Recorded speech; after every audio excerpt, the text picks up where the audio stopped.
Why does it feel like God's presence is fading even when you're doing everything right? The truth is, you might be pushing the Holy Spirit away without even realizing it. Let me show you how. Number 1, resisting surrender in small areas. We love saying, "God, I surrender." But do we really? Most of us hand God the keys. But we keep one room locked. He can have our worship playlist, but not the private messages we send at night. He can have our tears and prayer, but not our bitterness toward that one person. He can use our voice, but not touch our comfort zone. Romans 12:1 calls us to be living sacrifices, not partial offerings. The enemy knows he doesn't need to wreck your whole life. He just needs one unsurrendered corner. And the Holy Spirit? He doesn't force his way into rooms you refuse to unlock. Surrender isn't about being perfect. It's about giving God access to the places you'd rather keep hidden. Number 2, you're loyal to what he's trying to free you from. We ask the Holy Spirit to move, but we won't let go of the very things he came to break. We defend habits he's convicting. We hold on to people he's removing.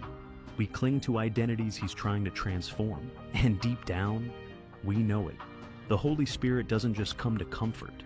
He comes to clean house. But if we keep choosing loyalty to our dysfunction over obedience to his voice, we'll keep feeling distant. James 4:4 says, "Don't you know that friendship with the world means enmity against God?" That means you can't build intimacy with the Spirit while protecting the chains he came to break. Loyalty is powerful, but misdirected loyalty is dangerous, because whatever you protect, you permit, and what you permit will eventually possess your peace. Number 3, living busy, but spiritually numb. You're not cold, you're not rebellious, you're just numb, and the reason might not be sin, it might be speed. We scroll from video to video, rush from moment to moment, and call it a grind. But your spirit isn't built for hustle. It's built for connection. Galatians 5:25 says, "Since we live by the Spirit, let us keep in step with the Spirit." But if the Holy Spirit is walking and you're sprinting, you're out of sync. It's like trying to stream something powerful on one bar of Wi-Fi. It buffers, lags, drops out. That's what happens when your schedule is full, but your spirit is starving. And here's the thing. Distraction doesn't always feel sinful. It looks like productivity, feels like success, even sounds like ministry. But if it's pulling you from intimacy, it's pulling you away from power. The Holy Spirit doesn't compete for attention. He waits for surrender. So if your life feels loud but spiritually silent, maybe it's time to pause, not just to rest, but to reconnect, because the Spirit isn't found in the scroll, he's found in the stillness. Number 4, you silence that inner check. You ever walk into a room and feel like the vibe's off, but you can't explain why?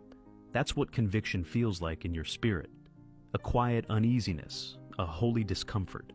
But instead of stopping, we scroll past it, laugh through it, drown it out with noise, busyness, even worship playlists, anything but obedience.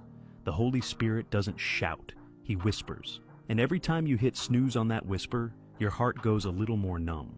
It's like walking away from a campfire. At first the warmth still lingers, but keep walking and soon you're in the cold, wondering why it feels like God's not close anymore. Hebrews 3:15 says, "Today, if you hear his voice, do not harden your hearts."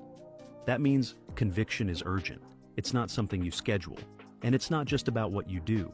Sometimes it's what you allow, the TikToks that entertain sin, the jokes that normalize it, the company that excuses it. Conviction isn't God guilt-tripping you, it's God guiding you, a warning system built by love.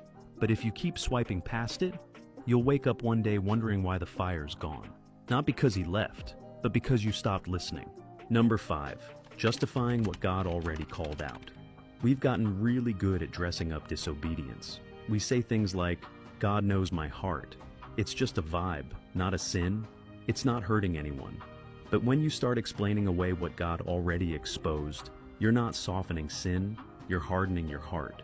Isaiah 5:20 cuts deep.